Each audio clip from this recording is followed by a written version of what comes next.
I was just watching some of the leaves come down. We have all these cottonwoods around here, and they have golden leaves right now. And even in the rain and the wind, they don't. It's funny. It's like, it's almost like they're so light that even with all the wind and the rain and things that should make them super heavy, they still just float down, right? Slowly one by one, as the trees become more and more bare. Now, first of all, please don't mind. I'm not going to say I look terrible. I never look terrible, but I'm a little unkempt right now.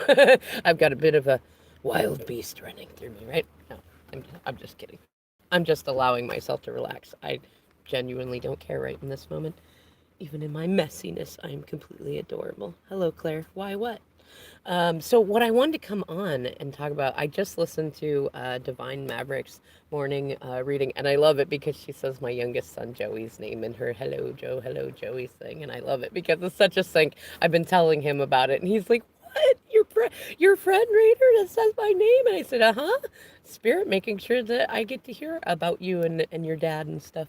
Anyways, she said something that really, it was one of those like, you have a moment when somebody says something that you already knew. Oh, thank you. You know what? I do look fantastic, even in my messiness, right? So those times when someone says something, and it's not that it's a thing that is new to you, it is actually a thing that you have known for a while, but maybe was not in the front of your mind. And oftentimes it's usually the clarity that you may have been looking for. So what she said was, we often get contact from our DMs or twins when we're on stream.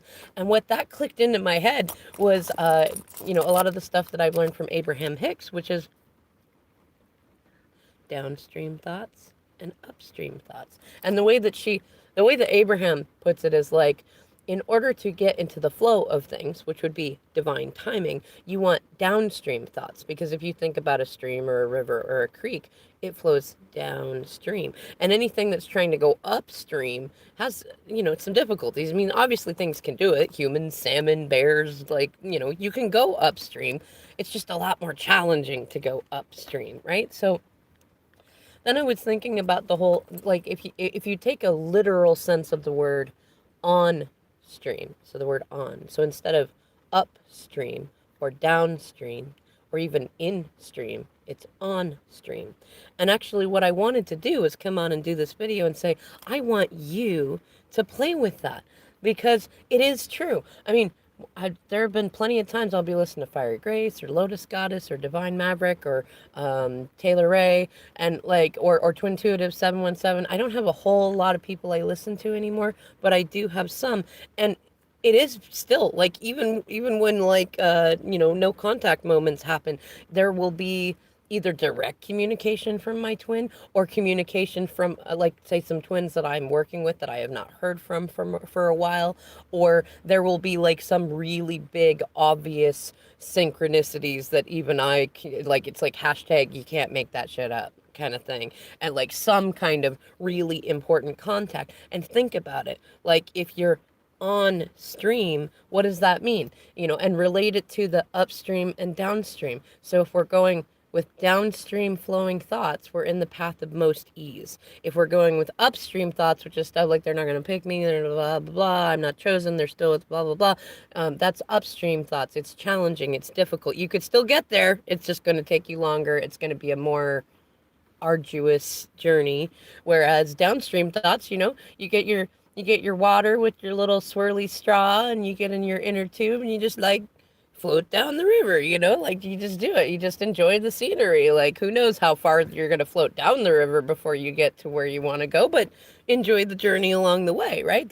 Those are downstream flowing thoughts. So if we're on stream, I'm going to throw out a potential example because Spirit keeps saying, like, I mean, I could talk all day long, but Spirit wants you to stop and think about it. But for one example, before I get off of here, like, maybe to be on stream is to take it to another evolution. Let's assume that for this scenario, we're going with downstream thoughts. So we're floating on the inner tube, or we're floating on some sort of thing that we're comfortable on.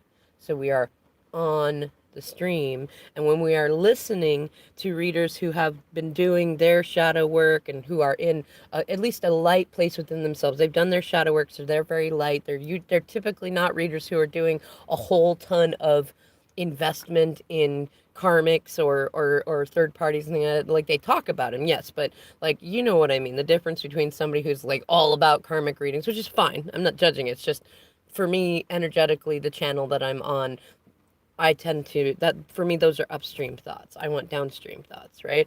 So the readers that typically you might go on to and listen to them and then get communication from your twin, you know, think about what it is that they're talking about and what sort of feeling that you get into when you are listening to them. Like, do you get out of your head for a little bit? Do you laugh? Do you get emotional? Like that, like really stop and like journal it. Like journal it. Make it a moment in history that like this feeling occurs, this vibration occurs. I feel this way when I listen to this person and my twin communicates with me then. That's when you're on stream. Okay, now go play with that little minions and I'll talk to you later. Bye.